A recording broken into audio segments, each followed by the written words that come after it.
Plant FAQs. Hoya Neocaledonica. What is Hoya Neocaledonica? Hi, Ferbu here, and today we're diving into the world of the Hoya Neocaledonica, a stunning vine known for its delicate features and delightful nighttime fragrance. This tropical gem is a popular choice for plant enthusiasts, and for good reason.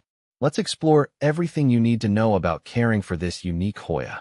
See more 566 species in genus Hoya at monsteraholic.com. Light it up, but not too much. The Hoya Neocaledonica thrives in medium to bright indirect light. Think dappled sunlight filtering through a sheer curtain. Direct sun can scorch the leaves, so avoid placing your Hoya right next to a south-facing window.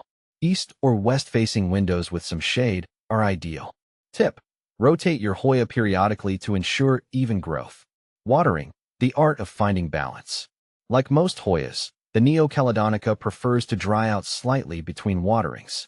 Overwatering is a recipe for root rot, so resist the urge to constantly drench the soil.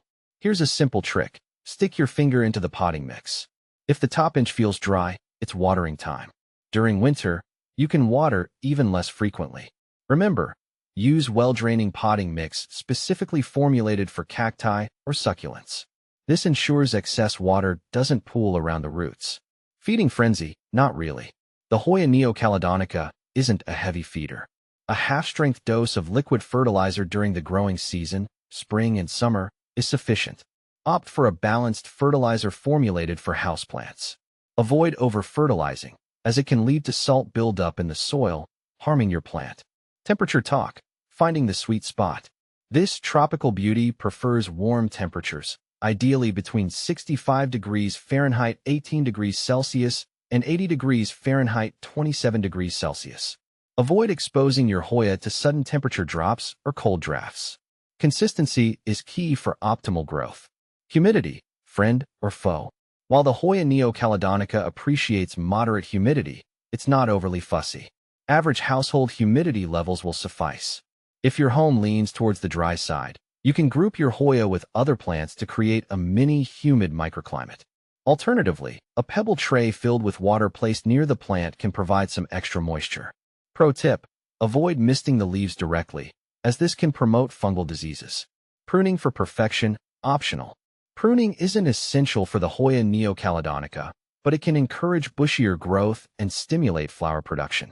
If you choose to prune, use sterilized pruning shears and make clean cuts just above a node, the bump where a new leaf or stem emerges.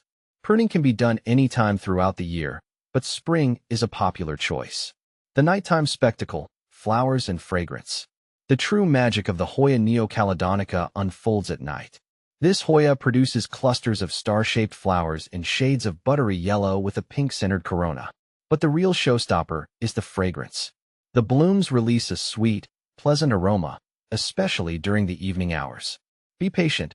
Keep in mind that young Hoyas might take a while to mature and flower. Just provide proper care, and your patience will be rewarded with a fragrant floral display. Common concerns and how to handle them. Mealybugs. These tiny white sap-sucking insects can infest your Hoya. Treat them with insecticidal soap or neem oil spray. Scale. These hard-shelled insects also feed on plant sap. Isolate the plant and use horticultural oil to smother the scale. Yellowing leaves. This can be caused by underwatering, overwatering, or lack of light. Adjust your watering routine and check the light conditions. Similarities and differences. Hoya Neocaledonica versus Hoya Australis. Both the Hoya Neocaledonica and Hoya Australis are stunning Hoyas with similar care requirements. Here's a quick breakdown of their similarities and differences. Similarities. Both prefer bright indirect light, well-draining soil, and warm temperatures. They are also relatively low-maintenance plants. Differences. The Hoya Neocaledonica has thinner, rounder leaves with a splash variegation, while the Hoya Australis boasts thicker, oval-shaped leaves. The flowers of the Hoya Australis are typically a deeper yellow compared to the Neocaledonica's buttery yellow blooms.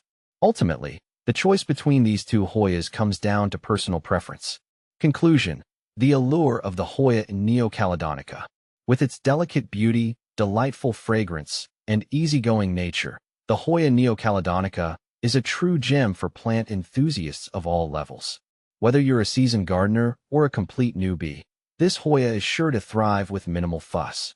So, if you're looking for a unique and captivating plant that adds a touch of the tropics to your indoor space, look no further than the Hoya Neocaledonica.